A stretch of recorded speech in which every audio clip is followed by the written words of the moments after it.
Hello, Margot. Hello, Barbara. Hello, Margot. Hello, Tom. Is this the sort of thing you were thinking of? Oh, Tom, they're perfect. You've made them beautifully. Now, how much do I owe you? Oh, we'll discuss it later, Margot, when we're alone. Don't spoil it, Tom, please. Sorry. Anyway, they're free. Of course, I've never made Japanese sleeping blocks before. No, I don't suppose you have. No, not an awful lot of call for them in Surbiton, is there, eh? No, I don't suppose there is. All right, we'll be subtle. Why do you want a couple of Japanese sleeping blocks? For a Japanese couple to sleep on.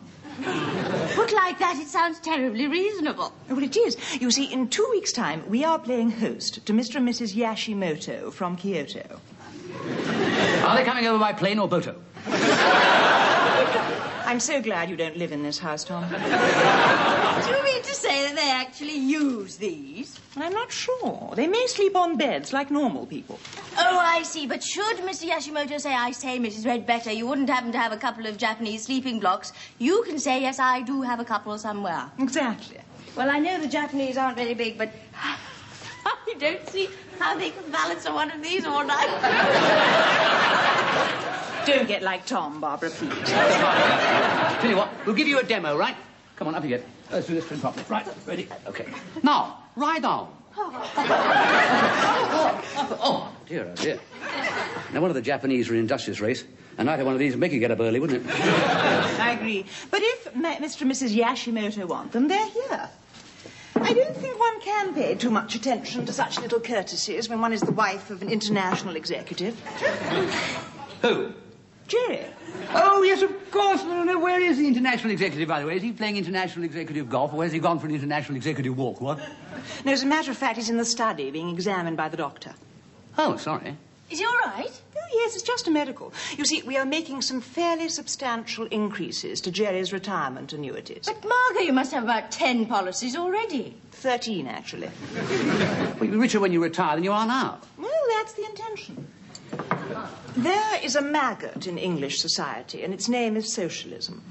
I do not intend to suffer from it. I thought we were talking about insurance. We are. You see, if by some collective death wish there happens to be a leftist government in power when Jerry retires, we shall need to be buffered against state theft. And buffered we shall be. Thank you very much, James.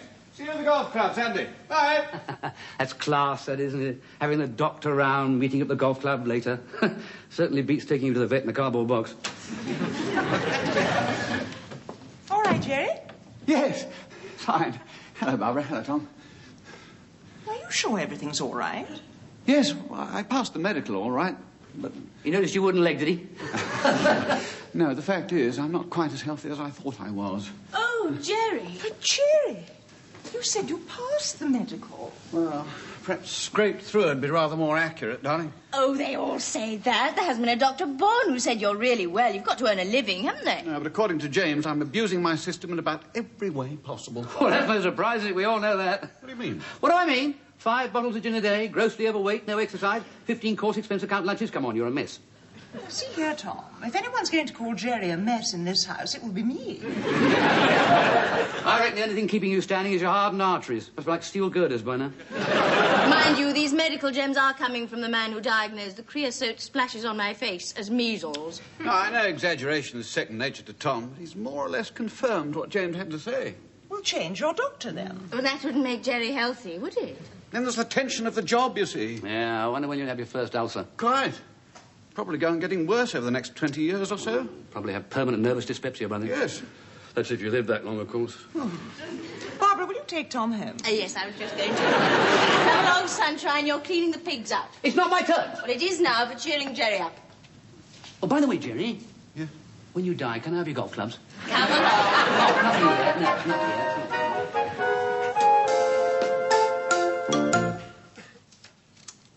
That's funny. What is? You know that hen that sounds like Max Wall when she clucks? Glenda, yes. Who? Glenda? Yes, well, her anyway. You know, she's the only one that's never had any chicks. Now, what's wrong? She's a perfectly healthy hen. We've got a perfectly healthy cockerel. Lenin. Yeah, all right, Lenin. So what's wrong? It's obvious, a clash of little personalities. Oh, chickens don't have personalities, love. Of course they do. You've only got to look at them. Glenda's the kind of bird she wants to be wined and dined and coaxed and courted. And who's she got? Lenin. He's a nice enough bloke, but he's all brash. He's too Oliver Reedy. Oliver Reedy, you are mad, you know. You are stark raving mad.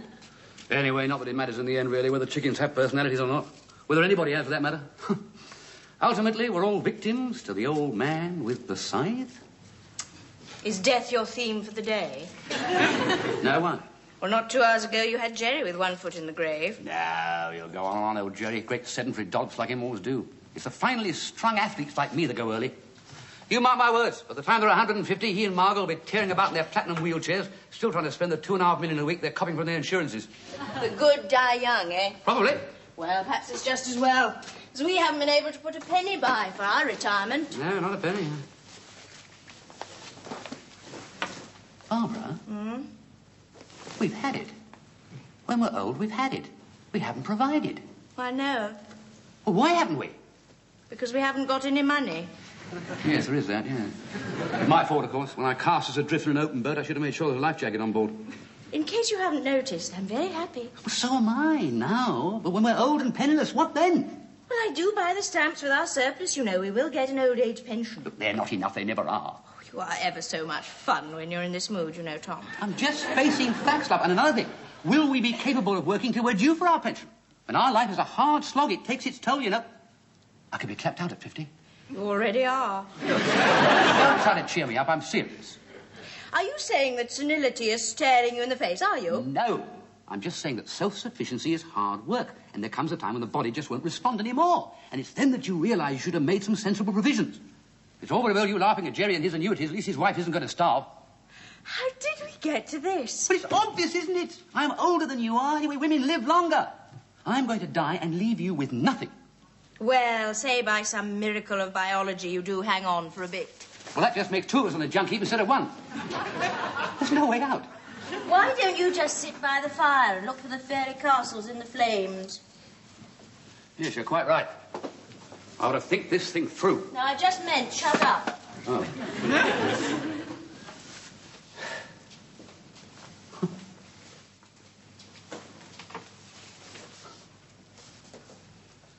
Then the days dwindle down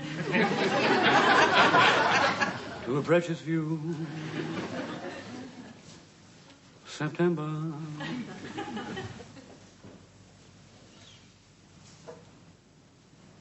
November.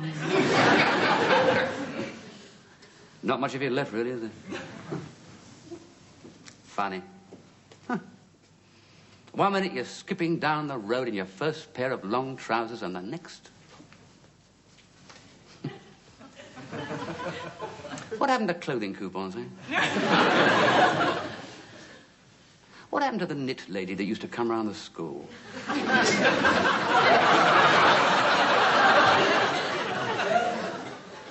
What happened to proper footballs with laces that used to cut your forehead open when you headed them? You hang on to that for a minute. Yeah. Then, of course, you get to your 30s. In the full flush and vigour of your manhood. And that's when you should start to plan for the future. But you don't. And that? Of course, once you're past your 40s, well, you're just 2 furlongs out from the losing post. Yes, I know what you mean, Tom. I thought I'd get through to you, love. You mean life slips by so quickly? Yes, I do. And before you know where you are, you're a little wizened old man sitting by the fire with a stick in your hand and a blanket over your knees. Exactly.